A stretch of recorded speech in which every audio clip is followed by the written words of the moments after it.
Welcome back to the fourth and final segment of the Ashish and Ryan Sports and Political Podcast. Tomorrow we have two guaranteed segments. It may be a shorter show if no news is broken. I mean, nobody cares about the picks, draft picks episode of the top five.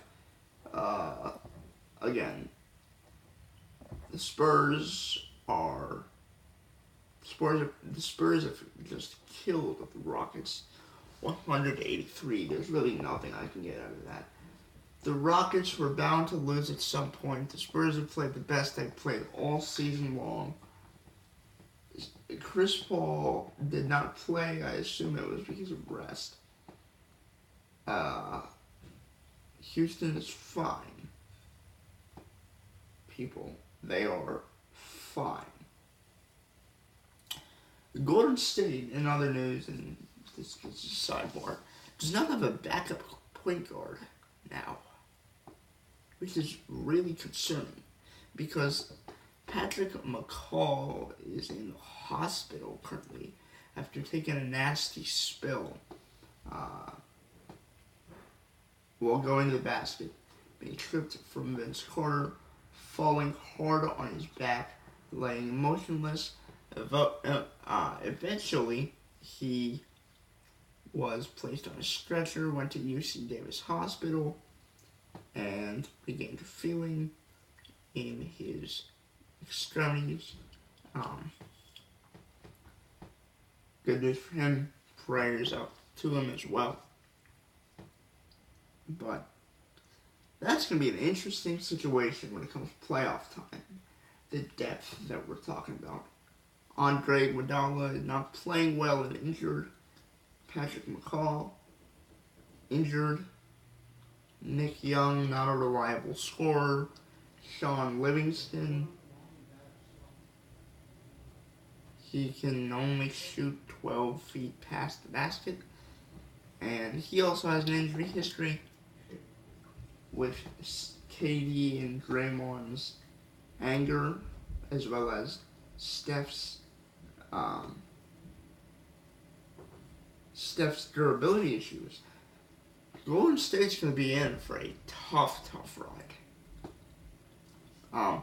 Also, didn't get to this yesterday, but we'll make sure to get to it tomorrow. Canelo and Gennady Golovkin. Are they or are they not going to fight? Also, Anthony Joshua beat Joseph Parker. Didn't get to watch the fight. Can't pay-per-view everything, people. But apparently it was a terrible one. I'm looking forward to a Deontay Wilder-Anthony Joshua fight. Anthony Joshua is going to kill Deontay Wilder. Not actually kill him, but will kill him in the sense, beat him badly in a boxing ring. Because Wilder can't throw a technique-based punch and will get knocked out very soon in a fight with Anthony Joshua. But that would be fun to watch. I would pay for it. I would pay for everything involved with that. Although I was supposed to, instead of recap the sports news of the weekend, which is going to become a segment now, that actually went very well.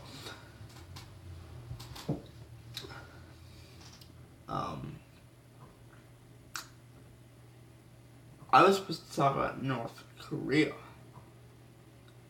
and how the President of the United States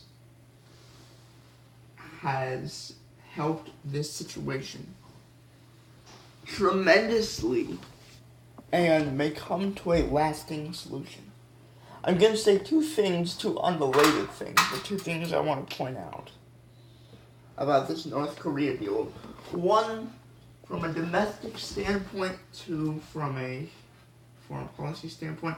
Domestic really didn't have anything to do with policy, but there's a clip right? Erin Burnett. I think she's one of those CNN anchors. Um, and you can just hear her as she's saying this.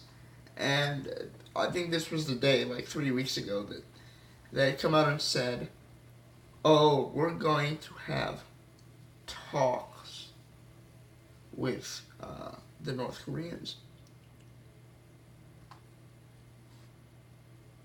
And this woman, she's like, if this happens, he's going to go down as a great president. No doubt about that.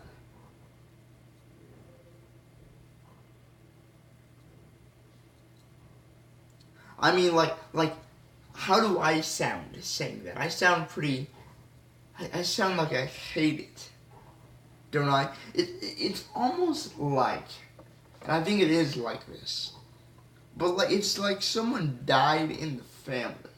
I use this term a lot. This is how these same people sounded. I think it was a Washington correspondent for CNN. The day the news came out, it was like 2 p.m. last week on Thursday or something. And the news came out that a judge was not going to depose Michael Cohen or Donald Trump in Stormy Daniels' case. I mean, it literally sounded like someone had died in the family. Like you know, like, and I don't want to, I don't want to make light of a situation like that. You know, like 2-3 days where, you become, like 2-3 days after you become a little bit more somber about the situation, but you still feel pretty terrible about it. Yeah, that's what this is. Like, there's no tears, there's no screaming, shouting in agony, but there's this just aura of sadness, disappointment, and depression amongst those people. I mean, it's just like the President of the United States had a legal consensual affair with a pretty woman because he had a lot of money, and he paid her money not to say anything about it. Oh wait, 5 presidents have done something like this in the last century without anyone actually knowing.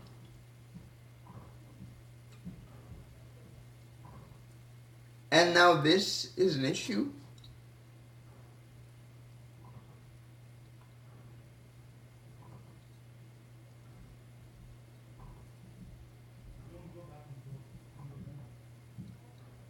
Seriously. I mean just like this idea that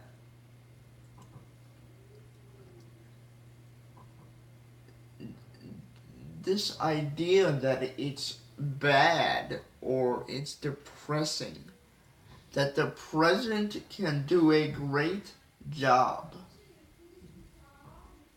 is sickening, because you should root for the president of the United States because he's the president of your country.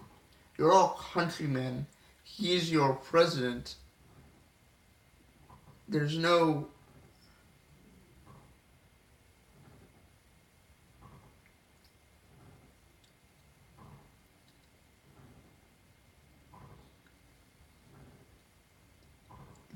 there's just, I mean, like, there's just no way to describe this without saying you care about special interests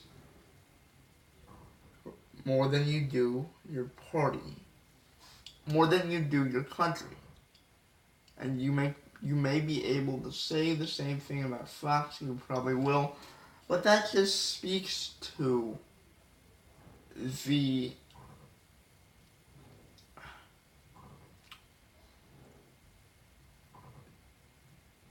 sort of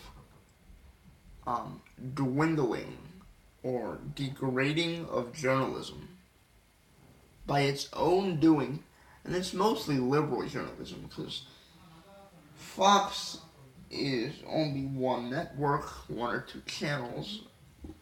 Liberal media is TBS, CNN, CNBC, MSNBC, NBC, ABC, CBS, PBS. So it's like 10 channels to one. But again, it just sickens me that people react that way. Another thing on the diplomacy standpoint, let me just say this to put things in perspective for people that don't realize what we can do to North Korea. What we could do to any country, but we could do this to North Korea.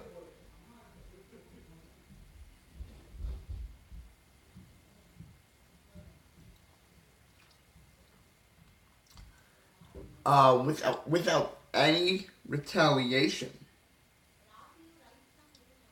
I mean, we could get sanctioned internationally. We could face fines. We could face just contempt from other countries.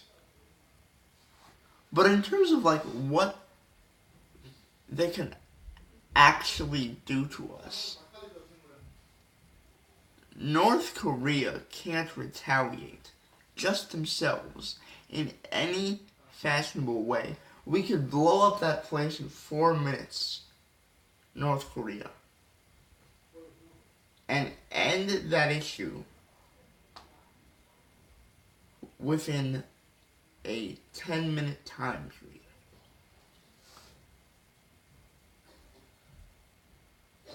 That's what we can do. The reality is the international backlash would be so harsh that it'd be impossible in the with our reputation to risk damaging it like it would if we were to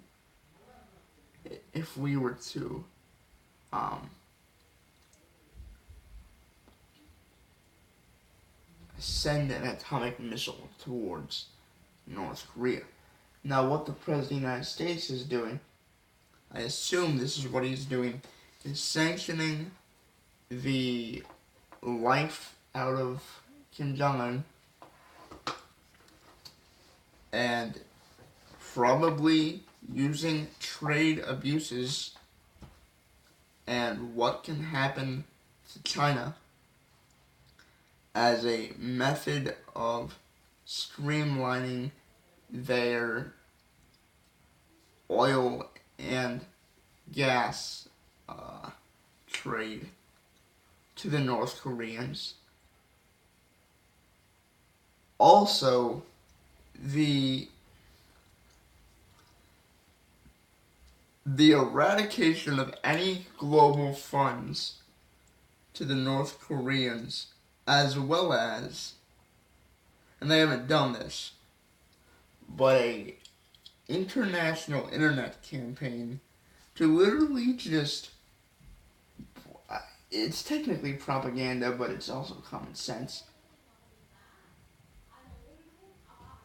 to just funnel pro-democracy and anti-dictatorship information into North Korean servers could turn the leadership on its head without any money, facing numerous threats, could ultimately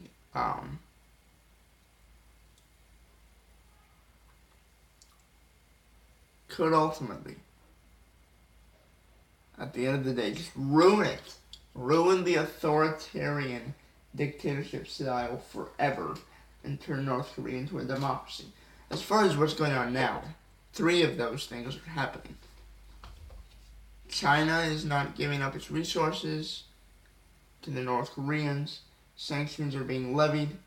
And what's happened is previous administrations, previous governments have just given funds to the North Koreans in exchange for not doing something like this.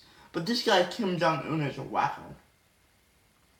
And they're actually close to getting a nuclear weapon now. And with that power, who knows what they will do or what they will ask for or what that guy decides to do.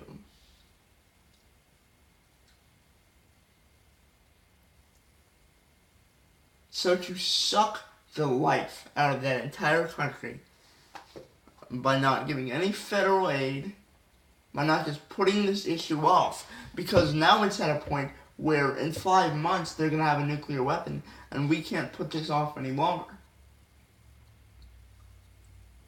Putting this off has been done enough. You have to deal straight up with Chinese leadership. And if you're not going to deal with Chinese leadership, you have the power to sanction Chinese companies. You have a national security interest to do something like that. And let me add that this campaign of trying to hack into North Korea is actually starting. The life of the North Koreans is not very good. They're starting to realize that. Very slowly, but it's happening. So that may turn the regime on its head as well. But a maximum pressure campaign dealing with this now and dealing with it urgently is the most important part, because we're not putting it off. We can't afford to put it off anymore. And we're taking every single step in our power to eradicate this issue forever. And we're trying to do it diplomatically, but we're doing it through strength. And if you show weakness, they'll just bite on it and bite on it and bite on it until they actually have a strength now. And then they start to eat the whole plate of food rather than the droplets on the ground.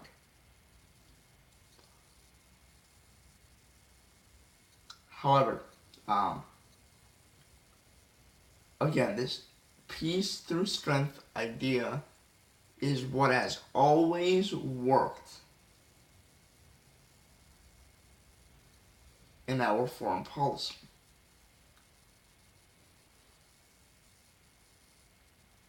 And hopefully we don't have to kill people to solve this, kill millions of people to solve this. Hopefully we can just end this and not have to deal with North Korea anymore very soon. But the President of the United States, if he does what has been put off for the last 50 years, with no real foreign policy experience, with no real presidential experience, but with just a basic understanding of how to get things done, especially when you have the leverage of how to be aggressive, of how to be smart.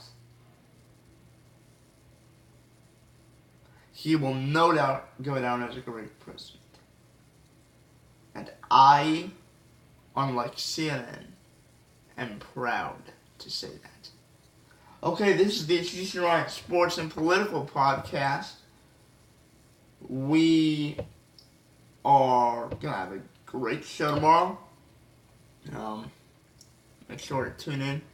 And yes, I am very excited for this meeting between the president and North Korean leader Kim Jong-un. Except, let it be at a neutral site. I would rather it not be in the United States or in North Korea for security risks involving the president on both ends. And most of all, if it were in the United States, it would involve some security risks in terms of what North Korea could try to do to the United States. Especially in North Korea with assassination attempts that could occur. So I would like a neutral place with Secret Service and military leadership, in terms of physical leadership, as well as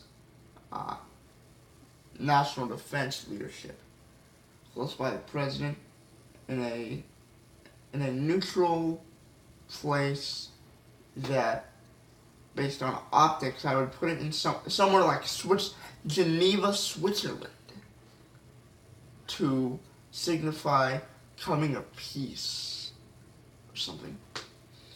But that's all for them to decide. It's been a fun show today. Great show. And tune in for more tomorrow on the Ashish and Ryan Sports and Political Podcast. Make sure to tune in to the National Championship game starting 9:20 on CBS. Coverage starts 7 p.m. on TBS. The National Championship game may be on TBS. Check TBS, TNT, and CBS for your local listings, and enjoy the rest of your weekend. The Ashish and Ryan Sports and Political Podcast, coming to you live, Hilliard, Ohio.